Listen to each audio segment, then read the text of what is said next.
When I got hired as a security guard, they gave me a horrifying set of rules. I've never been a security guard. I only applied for this job so I wouldn't get kicked out of my apartment for failing to pay rent. It was a night shift and it paid pretty well, so I figured I might as well give it a shot. I could still hunt for another job while this one kept a roof over my head. The security gig was at a long-term storage facility, a place you'd expect things to be stashed away for years on end. I got to the front office and knocked, and when I didn't get a response, I just walked on in. My security jacket was folded on the desk, along with a sticky note saying that they were doing a quick sweep of the red lockers and would be back soon. In the meantime, I should familiarize myself with the rule book. I got comfy in one of the threadbare chairs and cracked open the leather book with the word "Rules" on the cover. Hello, new security officer. Welcome to Bram's Secure Storage. Take the time to familiarize yourself with these rules. Learn them well, and you'll have a long and fruitful career with us. 1. Be sure to clock in the moment you enter and clock out the moment you leave so we know if you're still here or not. Oops, should have known to do that. Luckily, the old-timey card machine was right there, so I signed a new card and punched it in real quick before getting back to the rules. 2. Each security level of our facility is designated by color, going from minimum to maximum security: green, yellow, blue, red, violet, and black. Still, take care in watching over them, no matter what their security level is. You don't want to be taken by surprise. The color thing made me chuckle. Sure, someone's really going to pay out the ass to protect their knickknacks in the black lockers. Whatever. They're money to throw away. 3. Keep an eye on the cameras. Do not spend more than a minute watching a single location. Flip through them regularly. Fair enough.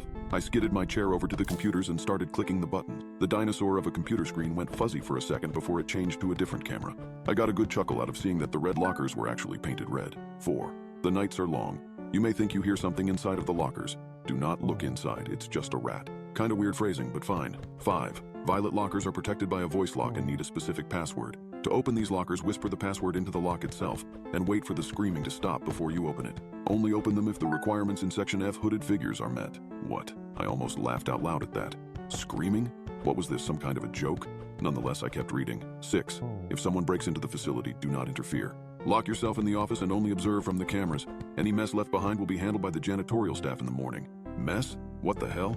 Wasn't my job to keep an eye on things? Shouldn't I be calling the cops or getting in the way or something? My head spun around and around. 7.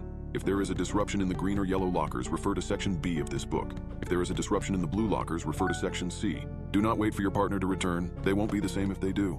Refer to Section Alpha and wait until the janitorial staff come for their shift in the morning. Even with my head spinning, something in Rule 7 hit me like a train. I flashed through the security camera feeds again, confirming something I'd only noted absent-mindedly. None of the other lockers were colored. Only the red lockers. And not all of the red lockers. It was feed red 2 that had the red-stained lockers. I managed to figure out how to make the cameras move down just enough to reveal the floor, which was also dark red.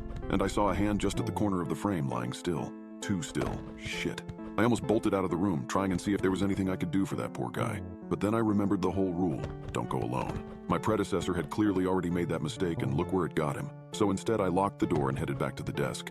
I'd made the right choice. I saw my coworker's whole body now being dragged down the hallway by something. I couldn't tell exactly what it was. The camera quality just went to shit, but it was big, hairy, and it was heading right back to an open locker door. It pulled the body in and slammed its door shut with a thud loud enough I could hear it from my office. I glanced at the rule book and picked it up. It was going to be a long night locked up in here. I'd better catch up on my reading. I'd already picked up on one important thing. I wasn't there to keep people out. I was here to keep something, or more than one something, in